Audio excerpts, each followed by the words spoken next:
ततः जयम् उदीरये नष्टप्रायेषु अभद्रेषु नित्यं भागवत सेवया भगवती उत्तम श्लोके भक्ति भवती नैष्टिकी।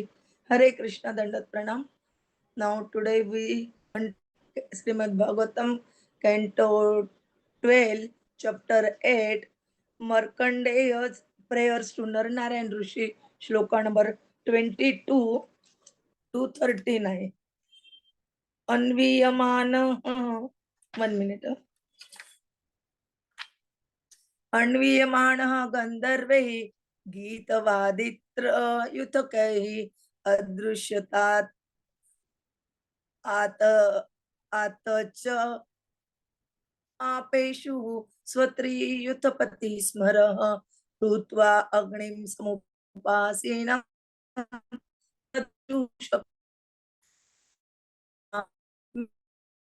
दुराधर्षं मूर्तिमन्तम् इव नरम्।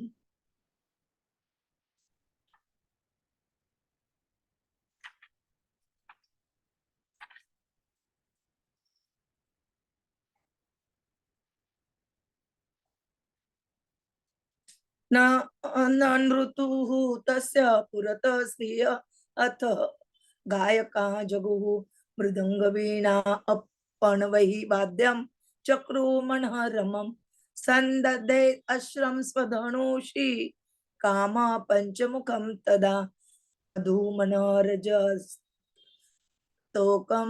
इन्द्रभृत्या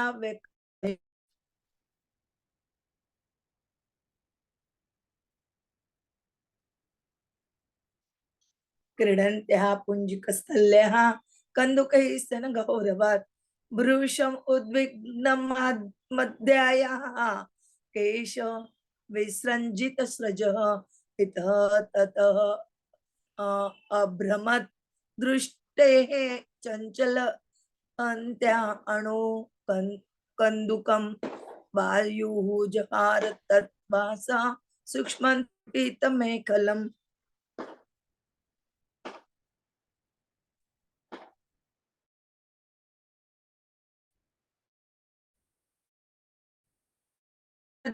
बाणं तं सुजितं स्मर सर्वं तत्र अभवन् भोगमनिष्यस्य यथा उद्यमः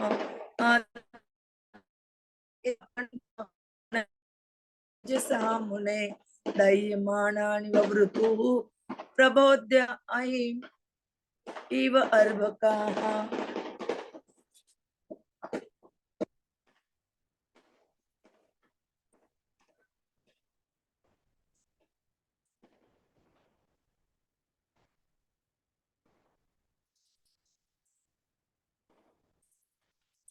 इति इन्द्रानुचरैः ब्रह्मदर्शितपि महामुनिः यत् न आगत अहमः भावं न तच्चित्रं मत्सु हि दृष्ट्वा निस्तेजसं कामं सगणं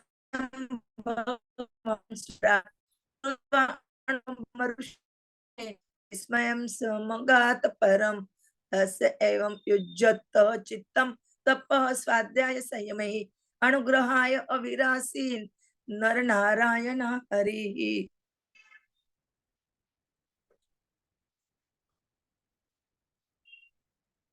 अतौ शुक्ल कृष्णो नवकञ्जललोचनौ चतुर्भुजौ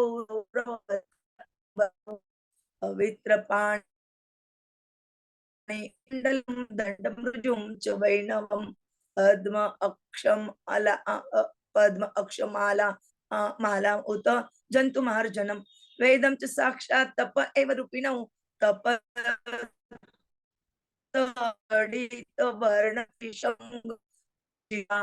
प्रांशु दधानो विभूद ऋषभ अर्चितो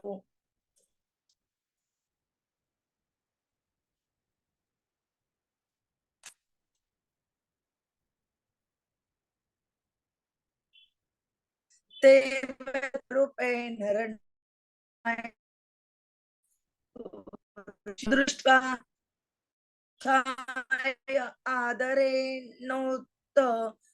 आदरेण उच्चैः न नाम अंगेन दंडवत् सह तत्संदर्श आनंद निवृत्त आत्मा इंद्रिय आशय हृष्टरोम अश्रुपूर्णक्ष न स इहे ताऊ ताऊ दीक्षितुम उत्थाय प्रव उत्सुक्यात आश्लेषण इव नमः नमः इति ईशानो बभाषे गक्षरम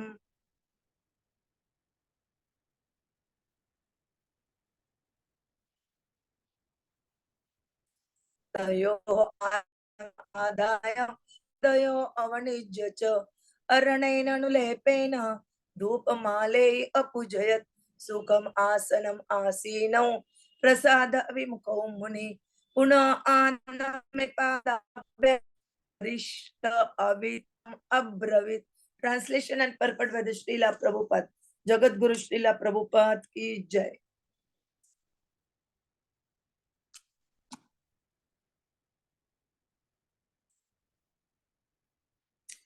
Cupid, the heavenly woman, then came there holding his bow and followed by groups of Gandharvas playing musical instruments and his servants on the sage, sitting in meditation, having just offered his scribed oblation into the sacrificial fire. His eyes closed in trance. He seemed invincible like fire personified. Before the singer sang to the charming accompaniment of drums, cymbals, and venas. While the son of passion, great Spring and the other servant of the Indra are tried to agitate Markandeya's mind. Cupid drew his five-headed arrow and fixed it upon his bow.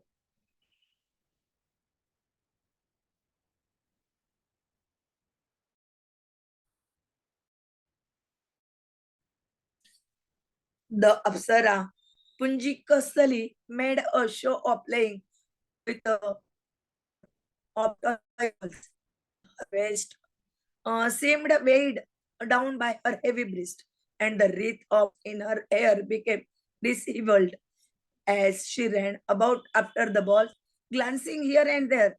The belt of her thin garment loosened, and suddenly the wind blew her clothes away. Cupid, thinking he had conquered the sage, then shot his arrow. But all these attempts to seduce Markandeya proved futile, just like the useless endeavors of an atheist. All learned Shunta, Cupid and his followers tried to harm the sage. They felt themselves being born alive by his potency. Thus, they stopped their mischief just aroused, aroused asleep.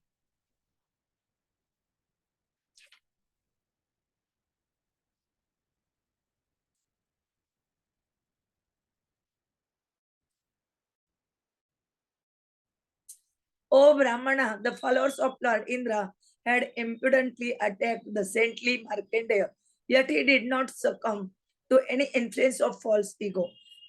For souls, tolerance is not at all surprising.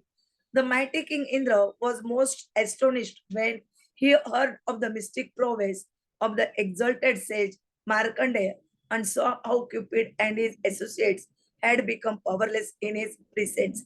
Desiring to bestow his mercy upon the saintly Markandeya, who had perfectly fixed his mind in self-realization through penance, Vedic study, and observance of regulative principles, the Supreme Personality of Godhead personally appeared before the sage in the forms of Naranarayan.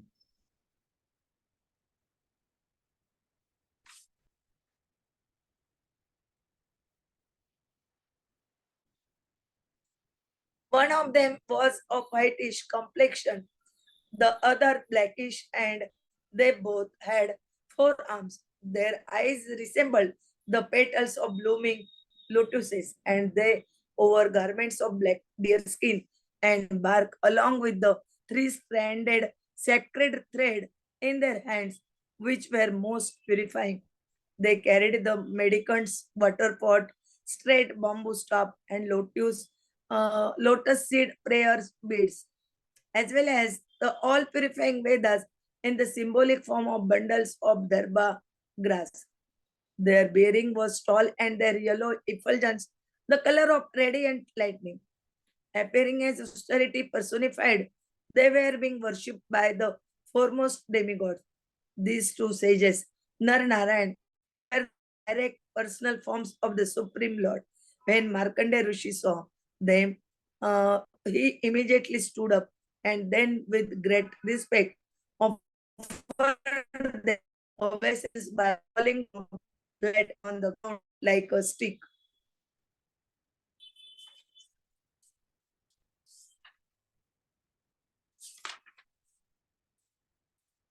The ecstasy of seeing them completely satisfied Markandeya's word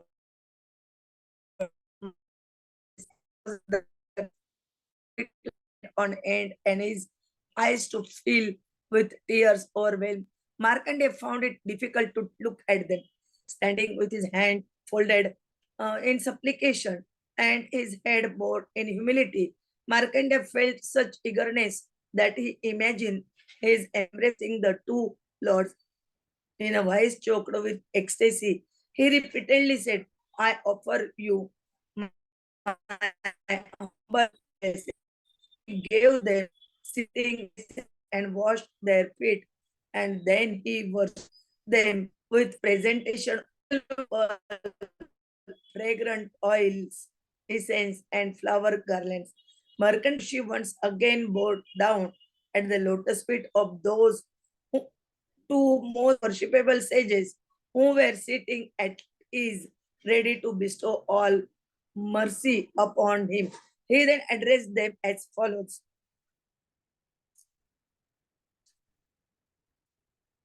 Thus end the purpose. Om Jnanatimirandasya Jnananjana Shalakaya Chakshurunmilitam Ena Tasmai Sri Gurave Nama Sri Chaitanya Manobishtam Sthapitam Ena Bhutale Swayam Rupah Kadamayyam Dadati Swapadantikam Vande Am Sri Guru Sri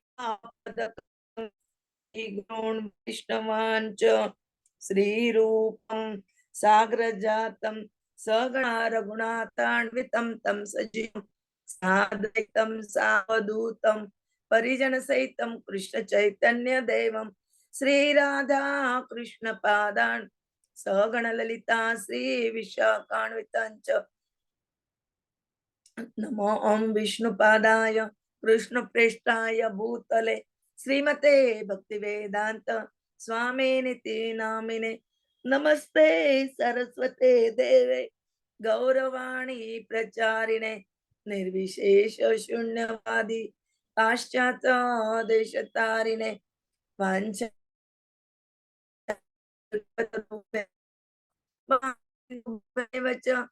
पतितानां पावनेभ्यो वैष्णवेभ्यो नमो नमः।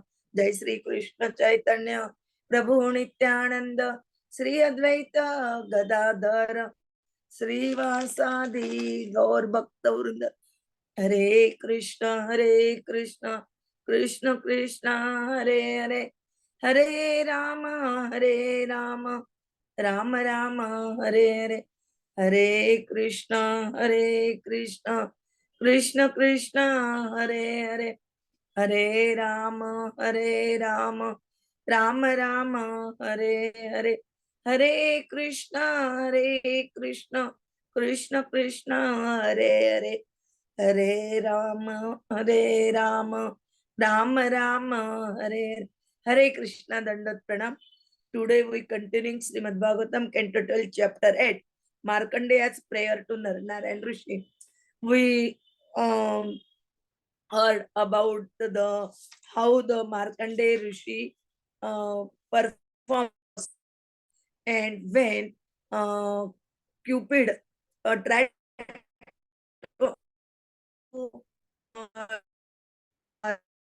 hesitate him or disturb Markandeya Rishi, but anyhow they can't disturb by his endeavors, but they doing uh, determining their austerities. And for pleasing Lord, Hari came in the form of Naranarayan Rishi.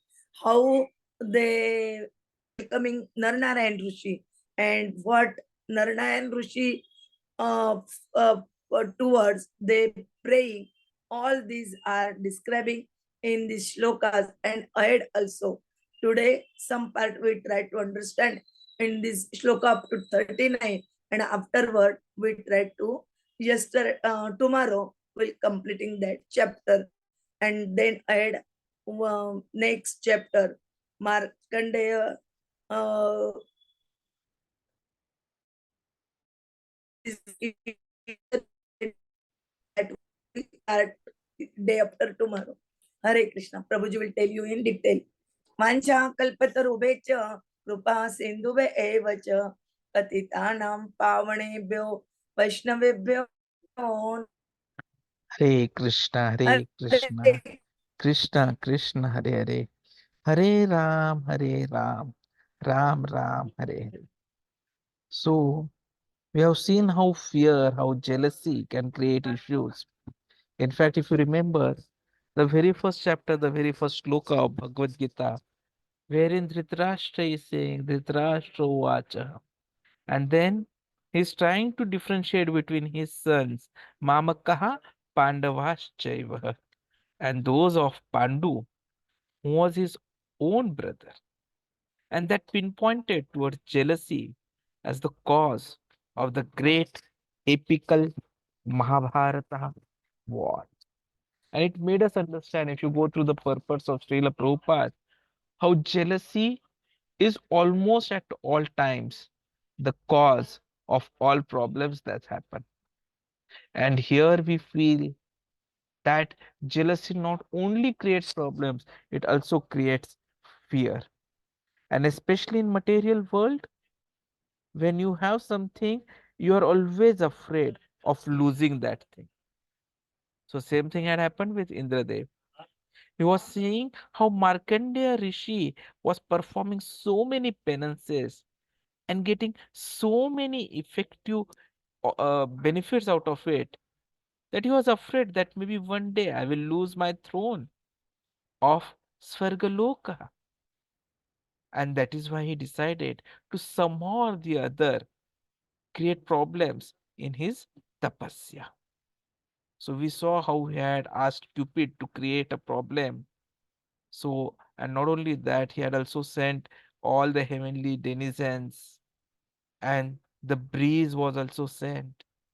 And how the ashram, which already was very much serene, was becoming all the more atmospheric, wherein the lusty desires could evoke because of the spirit of Cupid.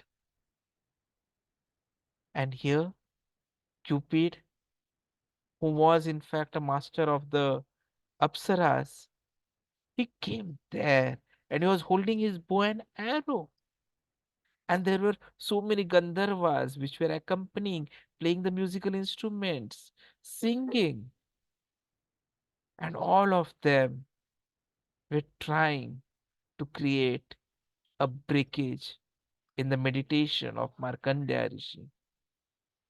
Markandeya Rishi, on his part, has offered his oblations into the sacrificial fire, and he was sitting in meditation.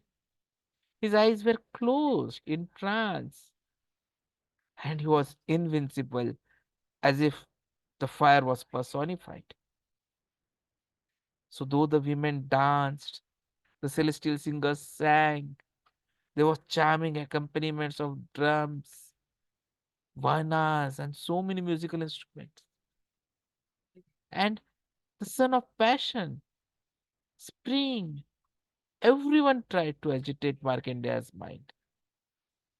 In fact, Cupid drew his arrow and fixed it upon his bow. Now, it is said that the arrow of the Cupid has 5 heads. Even Punjika Sthali, who was one of the beautiful apsaras, She made a good play. She was so beautiful. She had heavy breasts and she was dancing. She was glancing here, there. And in fact, it is said that her garments also loosened and they blew away. And at that time, Cupid thought that maybe he has conquered the sage and he shot his arrow.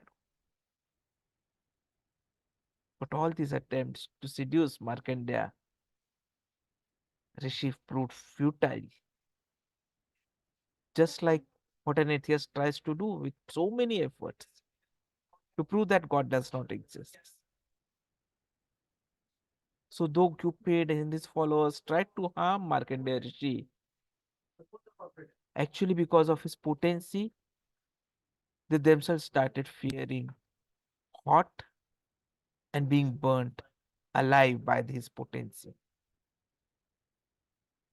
So, we find many a times a snake is sleeping, and children who don't know whether it is harmful or harmless, they do mischief and they somehow or the other arouse the snake.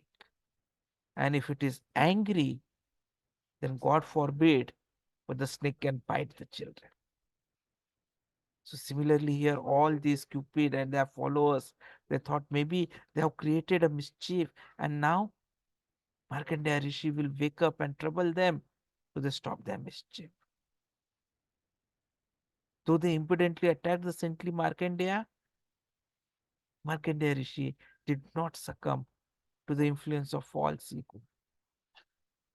Because tolerance is something which is one of the most important characteristics, especially of Bhakta. In fact, Krishna, the very first instruction which he gave to Arjuna was this only, Titikshasva Bharata. Please become tolerant. Matra Sparshas to Kaunteya. That was the shloka in which this is ordered by Krishna in second chapter itself. And here we had Markandeya Rishi who had done so many penances, so obviously he was very tolerant. And thus his mystic prowess ensured that even Cupid became powerless in his presence. So Indra was astonished. And he thought that before he gets angry, it's better to ask for his mercy. Because Markandeya Rishi was someone who was fixed in self realization through penance. He was someone who, with Vedic study, observance of regulative principles, control of the mind, had got pleased to the Lord, who appeared before the sage in the forms of Naranarayan. Now, Naranarayan, there were two forms. One was whitish, the other blackish, forearms, thighs beautiful like bottom lotuses. They were wearing garments of deer skin and bark, and they had the sacred thread. Their hands, which are very purifying, they were carrying the mendicant's water pot. They were having lotus seed prayer beads and all the symbolic forms of darbha grass. They were tall, yellow, radiant lighting was effulging. In fact, it seemed like they were austerity personified. And that is why these two sages were the direct personal forms of Lord. When Markandeya Rishi saw them, he in fact stood up and with full respect offered obeisances by falling down flat on the ground like a stick. The ecstasy of seeing them satisfied Markandeya's body, mind, and senses, and his hair stood tall and his eyes filled with tears. He was overwhelmed and he found even looking at them difficult. So he simply stood with his hands folded, his head bowed in humility, And he felt eagerness, that he imagined that he was embracing the Lord's. And he simply kept repeating, Dandavat, I offer my obeisances. Now we see how we give them respect, he gave them place to sit, wash their feet, worship them with arghya, sandalwood, oil, incense, flower garlands. And then he was just waiting for them to bestow their mercy upon him. So this makes us understand how it is important, one, to be able to give obeisances. It's not just that on WhatsApp you say Hare Krishna Dandavad Pranam. That feeling of giving obeisances, full obeisances, like falling like a stick, is very important characteristic of someone who is humble. As long as the body permits, it has to be Sashtanga Dandavat. For Prabhujis and for Matajis, it has to be the fivefold, where you don't allow your upper part of the body to touch the earth. Panchanga Pranam. Because that indicates that you are their servant. You are trying to respect the Paramatma in front of you in that body which is there. You are accepting your humble position as a servant of the Lord, and you are awaiting instructions for whatever service which you can do for them. That is exactly what Markandeya Rishi has taught us through these shlokas. And we also understand how it is very important that Krishna can be satisfied, pleased, and he can give mercy only when we have our mind fixed in self realization and observance of the regulative principles. And that can be achieved in this Kali Yuga only through the chanting of the holy names of the Lord, following the four regulative principles, and engaging in service to Krishna, the Guru, the Vaishnavas, and the deities. Hare Krishna.